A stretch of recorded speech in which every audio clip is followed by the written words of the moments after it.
بسم اللہ الرحمن الرحیم۔ مشکل اردو پڑھنا سیکھ رہے ہیں۔ اردو کی کتاب گلستان ادب کے ذریعے سے الفاظ و معنی کی تشریح کے ساتھ، اور ابھی جو سبق چل رہا ہے وہ ہے لمحے۔ یہ ایک مختصر افسانہ ہے جس کے لکھنے والے بلونت سنگھ ہیں، اور یہ سبق یہاں تک ہو چکا ہے اور آج یہاں سے پڑھنا سیکھیں گے۔ تو چلیے آج کا سبق شروع کرتے ہیں۔ دیکھیے، عورت طفلانہ انداز سے کئی باتیں پوچھتی رہی۔ عورت طفلانہ انداز یعنی بچوں والے انداز میں، طفلانہ یعنی بچکانہ، تو بچوں والی انداز سے، طفلانہ انداز سے مطلب بچوں والے انداز سے۔ عورت طفلانہ انداز سے کئی باتیں پوچھتی رہی اور میں بڑی توجہ سے ان کے جواب دیتا رہا۔ بس کی منزل قریب آ رہی تھی۔ منزل یعنی ٹھکانہ، اسٹینڈ، یا بس کی منزل یعنی بس جہاں پر رکے گی، یا میری منزل کہہ لیجیے جہاں ان کو جانا تھا۔ تو بس کی منزل قریب آ رہی تھی۔ بیبی ابھی تک میری گود میں بیٹھی تھی۔ بیبی یعنی بچی ابھی تک میری گود میں بیٹھی تھی۔ دفعتاً مجھے محسوس ہوا، دفعتاً یعنی اچانک، دفعتاً مجھے محسوس ہوا کہ کام نکل جانے کے بعد بیبی کو تو میں بھول ہی گیا تھا۔ میں نے محجوب ہو کر بیبی کی بغلوں کو گدگدایا۔ محجوب ہو کر یعنی شرمندہ ہو کر، یا پھر کہ چھپ کر، محجوب مطلب چھپ کر۔ میں نے محجوب ہو کر بیبی کی بغلوں کو گدگدایا۔ ارے بیبی تم تو کوئی بات ہی نہیں کرتی، کیا تم ہم سے خفا ہو؟ خفا ہو یعنی ناراض ہو۔ وہ چپ رہی۔ بولو بیبی۔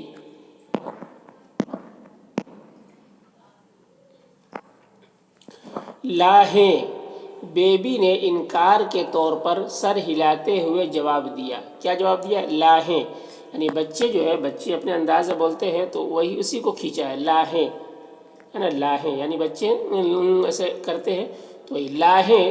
بیبی نے انکار کے طور پر سر ہلاتے ہوئے جواب دیا۔ اچھا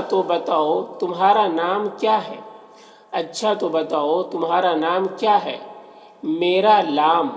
ٹھیک ہے، بچہ جو ہے وہ بچے انداز میں بولتا، نام کو لام بول رہی ہے بچی۔ تو میرا لام، ہاں، سولتانہ، کیا لکھا ہوا؟ سلطانہ، عورت نے کہا۔ یعنی بچے انداز میں کہہ رہے سلطانہ نام ہے، لیکن وہ کیا کہہ رہی ہے بچے اپنے انداز میں؟ سولتانہ۔ نام کو کیا کہہ رہی ہے؟ لام۔ تو سلطانہ عورت نے کہا، مجھے پہلی مرتبہ اس بات کا علم ہوا کہ وہ مسلمان ہیں۔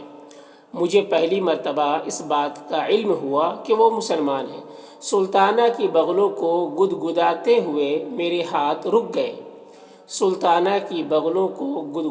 ہوئے میرے ہاتھ رک گئے۔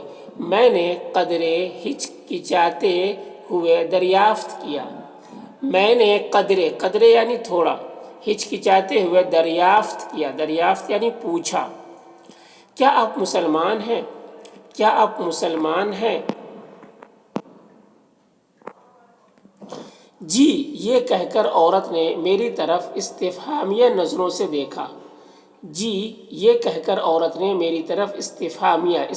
یعنی سوالیہ نظروں سے دیکھا، میری طرف استفہامیہ نظروں سے دیکھا۔ نہیں کچھ نہیں، میں ہنس دیا۔ مجھے محسوس نہیں ہوا کیونکہ بظاہر پھر قدرے بھدی سی خاموشی طاری ہو گئی۔ قدرے یعنی تھوڑی بھدی سے خاموشی طاری ہو گئی، یعنی خاموشی طاری یعنی چھا گئی۔ بات کچھ بھی نہیں تھی، میں نے سکوت توڑتے ہوئے پوچھا۔ بات کچھ بھی نہیں تھی، میں نے سکوت یعنی خاموشی توڑتے ہوئے پوچھا، فساد کے دنوں میں آپ دہلی ہی میں تھیں؟ فساد کے دنوں میں آپ دہلی ہی میں تھیں؟ جی ہاں، ہم سب یہیں تھے۔ جی ہاں، ہم سب یہیں تھے۔ تو باتیں ہو رہی ہے، عورت اور ان کے درمیان باتیں ہو رہی ہے سب۔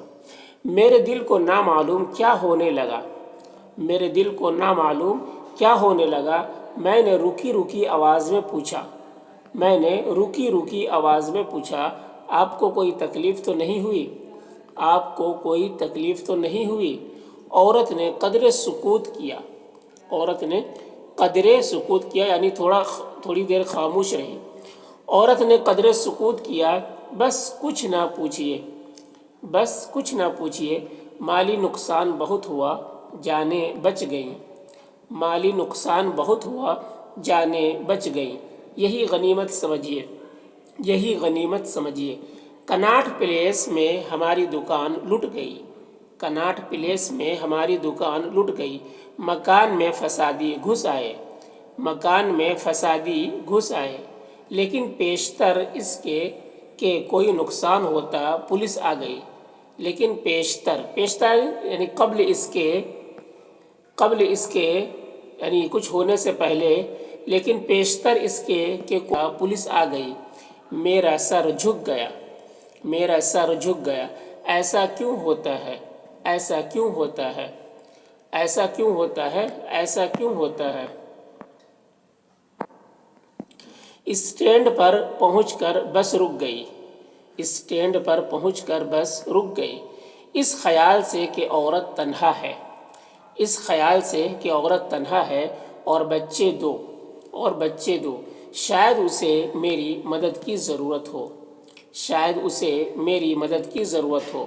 میں نے اپنی سیٹ سے اٹھنے میں تأمل کیا، میں نے اپنی سیٹ سے اٹھنے میں تأمل کیا یعنی تھوڑی تاخیر کی جھجک محسوس کیا، لیکن عورت کے ہلکے پن سے روشن ہوا کہ اسے میری مدد درکار نہیں ہے، لیکن عورت کے ہلکے پن سے روشن ہوا یعنی ظاہر ہوا کہ اسے میری مدد درکار نہیں ہے، چنانچہ میں شریف مرد کی طرح اٹھ کر چل دیا، چنانچہ یعنی اس لیے میں شریف مرد کی طرح اٹھ کر چل دیا۔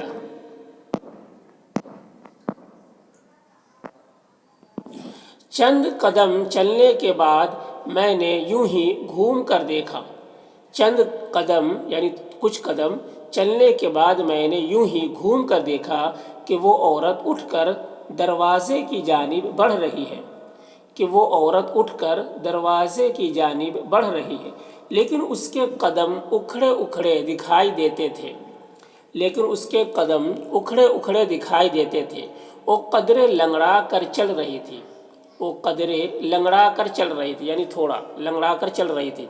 میں سوچنے لگا کہ اگر اس کی ٹانگ میں یہ نقص نہ ہوتا تو وہ قدم قدم پر فتنے جگاتی، میں سوچنے لگا کہ اگر اس کی ٹانگ میں یہ نقص نہ ہوتا، نقص یعنی کمی نہ ہوتا تو قدم قدم پر فتنے جگاتی، قدم قدم پر فتنے جگاتی یعنی وہ اتنی خوبصورت تھی کہ اس سے بہت فتنے پیدا ہوتے، لوگ اس کے حسن کے فریفتہ ہوتے، اور پھر کیا ہے کہ بہت برائیاں بھی ہوتی اس کی وجہ سے، وہ قدم قدم پر فتنے جگاتی۔ ایسی حسین عورت اور یہ عیب، ایسی حسین عورت اور یہ عیب یعنی کمی، دفعتاً ہماری نظریں ملیں، دفعتاً یعنی اچانک ہماری نظریں ملیں، غالباً وہ سمجھے بیٹھی تھی میں چلا گیا ہوں، غالباً یعنی وہ سمجھے بیٹھی تھی کہ میں چلا گیا ہوں۔ مجھے ایک مرتبہ پھر اپنے سامنے پا کر وہ پریشان سی ہو گئی، مجھے ایک مرتبہ پھر اپنے سامنے پا کر وہ پریشان سی ہو گئی، جیسے کہہ رہی ہو آخر تم نے مجھے لنگڑا کر چلتے ہوئے دیکھ لیا نا، آخر تم نے مجھے لنگڑا کر چلتے ہوئے دیکھ لیا نا۔ محجوب ہو کر اس نے اپنا گلابی ہوتا ہوا چہرہ جیسے جھکا لیا، محجوب ہو کر یعنی شرمندہ ہو کر اس نے اپنا گلابی ہوتا ہوا چہرہ یعنی غصے سے آدمی گلابی ہوتا ہے، چہرہ سرخ ہوتا ہے، لال ہوتا ہے، تو چہرہ جیسے جھکا لیا اور پھر جیسے روٹھ کر منہ دوسری طرف پھیر لیا میں اسے منانے کے لیے آگے بڑھا اور اس کے سامنے جا کھڑا ہوا اور اس کے چہرے کا جائزہ لیتے ہوئے دل ہی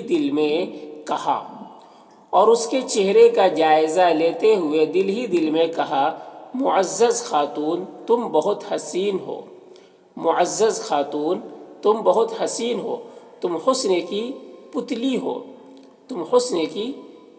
ہو، تم کیا جانو میں ان چند دل فریب لمحوں کے لیے تمہارا کس قدر شکر گزار ہوں۔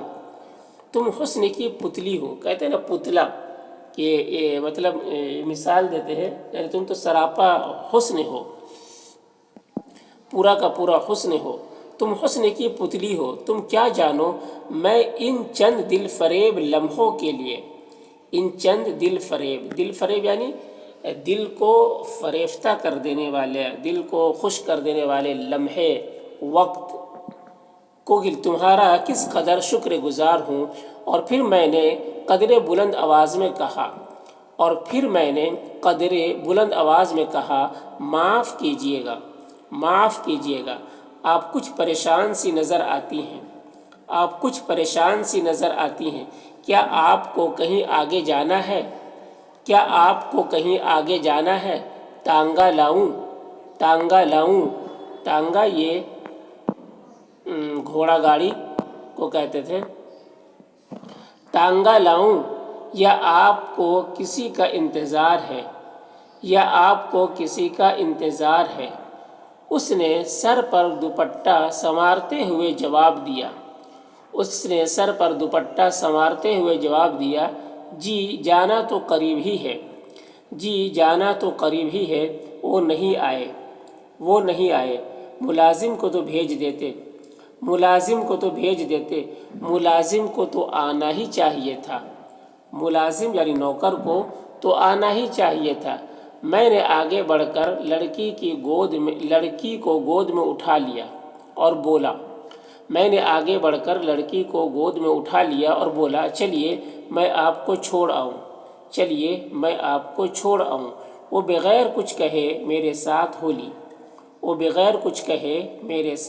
لی۔ ابھی ہم 15-20 قدم ہی چلے ہوں گے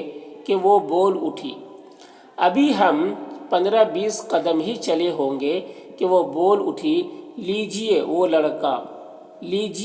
لڑکا ہمارا نوکر چلا آ رہا ہے۔ ہم رک گئے، میں نے جھجکتے ہوئے ٹانگ کی طرف اشارہ کرتے ہوئے دریافت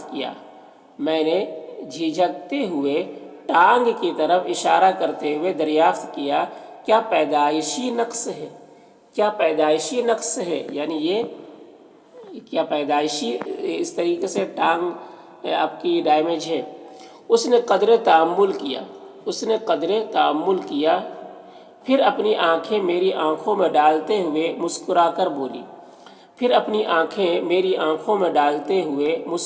بولی، جی نہیں، جب فسادیوں نے ہمارے مکان پر حملہ کیا تو ایک سوربیر نے لاٹھی گھما کر ماری تھی۔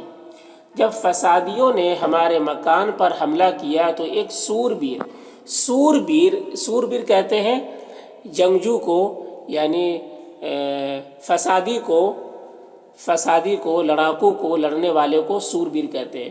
تو ایک سوربیر، اسے پڑھیں گے، سوربیر نے لاٹھی گھما کر ماری تھی۔ میرا دل بیٹھنے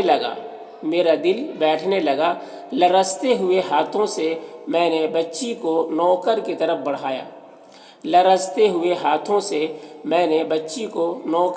بڑھایا، میری پیشانی پر ٹھنڈے پسینے کی بوندیں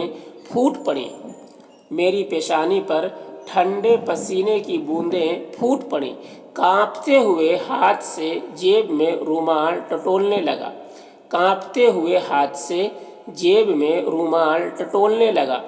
رخصت کے موقع پر کچھ کہنا چاہا، رخصت کے موقع پر کچھ کہنا چاہا، لیکن ہونٹ پھڑ پھڑا کر رہ گئے، لیکن ہونٹ پھڑ پھڑا کر رہ گئے۔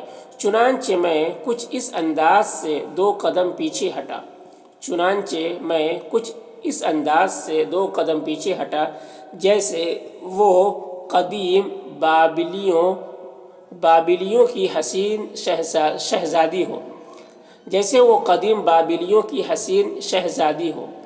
قدیم پرانا کو کہتے ہیں بابلیوں۔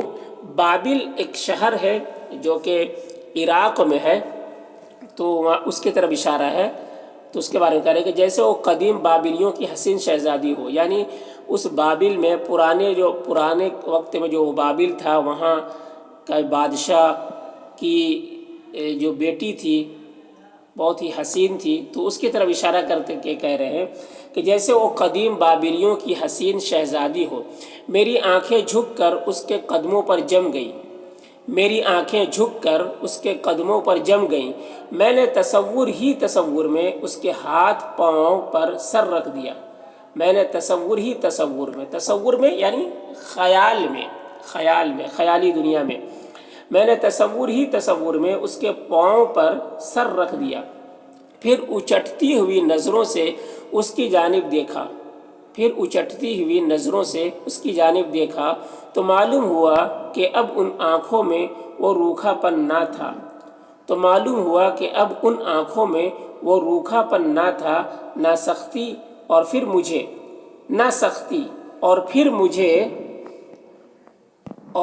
مجھے یوں محسوس ہوا کہ وہ مہربان ہوتی ہوئی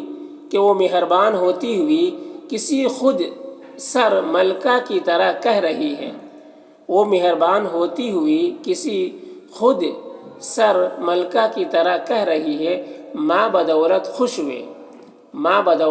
ہوئے، کہ وہ مہربان ہوتی ہوئی کسی خود سر ملکہ کی طرح کہہ رہی ہے، ماں بدولت خوش ہوئے۔ ماں بدولت یعنی ہم، ماں بدولت کا مطلب ہم، تو یہ اس وقت کے بادشاہ لوگ اب ہم کے لیے ماں بدولت کا لفظ یوز کرتے تھے۔ تو ماں بدولت خوش ہوئے، ماں بدولت نے نہ صرف تمہیں بلکہ تمہاری ساری قوم کو معاف کیا، ماں بدولت نے یعنی ہم نے نہ صرف تمہیں بلکہ تمہاری ساری قوم کو معاف کیا، کیونکہ وہ بھی ہندو تھا، تو اس نے کہا کہ ماں بدولت نے نہ صرف تمہیں بلکہ تمہاری ساری قوم کو معاف کیا۔ ایک مرتبہ پھر ہم نے ایک دوسرے کی جانب شکر گزار نظروں سے دیکھا، ایک مرتبہ پھر ہم نے ایک دوسرے کی جانب شکر گزار نظروں سے دیکھا، اور پھر ہم ایک دوسرے سے دور ہونے لگے، یہاں تک کہ بالا آخر ایک دوسرے کی نظروں سے ہم ہمیشہ کے لیے اوجھل ہو گئے، یہاں تک کہ بالا آخر یعنی آخر کار ایک دوسرے کی نظروں سے ہمیشہ کے لیے اوجھل ہو گئے یعنی غائب ہو گئے۔ تو یہ سبق مکمل ہو گیا آج یہاں تک۔